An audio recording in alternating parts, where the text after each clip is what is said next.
hello. I have a knife. Just kidding. I hope that wasn't too mean of a prank. Hello again. It's Danton and only Danton. Why? Because no one is home. I mean, I guess they are, but I don't think anyone outside counts. Anywho, Yola says that the portrait is gonna take a while, so this means I'm all by my lonesome. It also means all the cool snacks are gone. It's not that I need any. Like I'd like to need some, at least a nibble, but I do not, for now. All my other friends are busy too. Lulu's doing apprentice stuff with Pal, as usual. Faustine's delivery today is really far. I was planning to get some help to steal Iola's phalanges back from Auntie Queen Vesper too. But everyone is so busy, which means no crime today. Yep.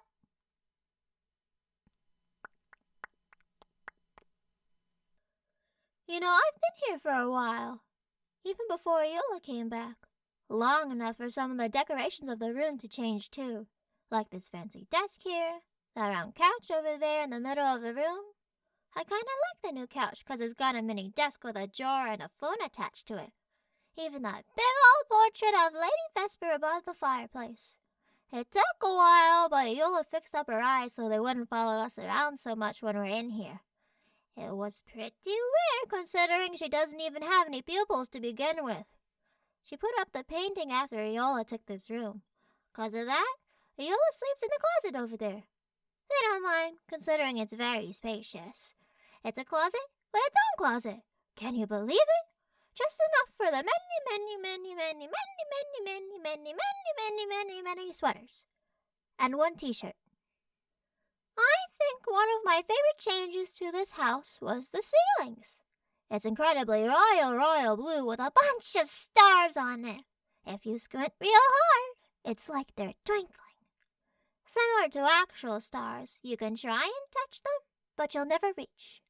It's really neat too, 'cause if or when you reach the ceiling, you can go so high up and float below them. Iola likes spending time in it no matter what room they're in. Once in a while, I join Iola 'cause I don't often leave the planet to do floaty times.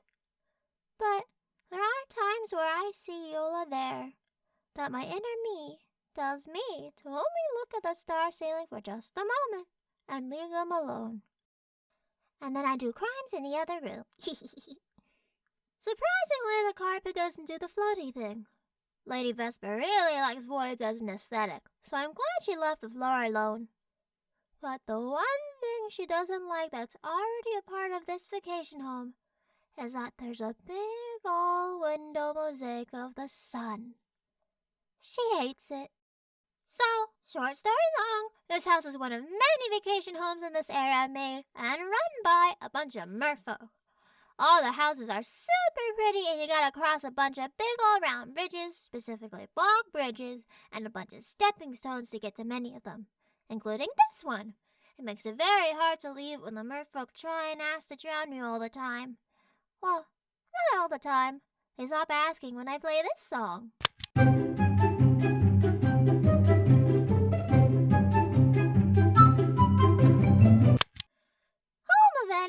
Vesper came down and said, "Give me this house."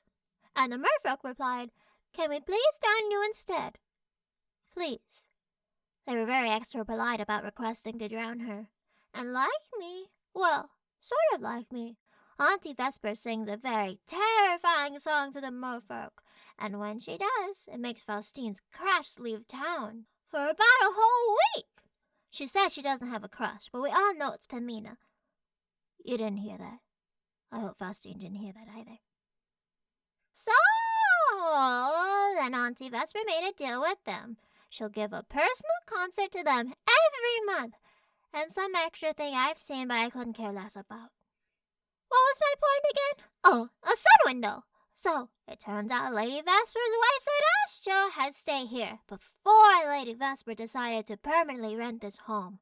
So Astro made a super astronomical sweet deal, Not even Lady Vespa knows about it, to change one of the glass windows to a sun mosaic, which is incredible because from what I've been told, the merfolk are very particular with their architecture, no matter what decor you paint or you change. But I guess they liked it enough to change out whatever was there originally. Probably a flower or something. Or, I don't think it was a flower, considering sometimes they like to eat those folks. Anyway, they only changed this window, no other ones. But it was enough to get the Queen of the Night Vesper peeved. I personally like this window because no one can tell you that you shouldn't look at it, and you can stare at it as much as you want. Well, I'm going to try and start scheming in case anyone is free to do crimes with me. I think Faustina and What's-Her-Face should be free in 3 days' time. Hopefully they won't say no. This is 81.444 FM. Danton's log out!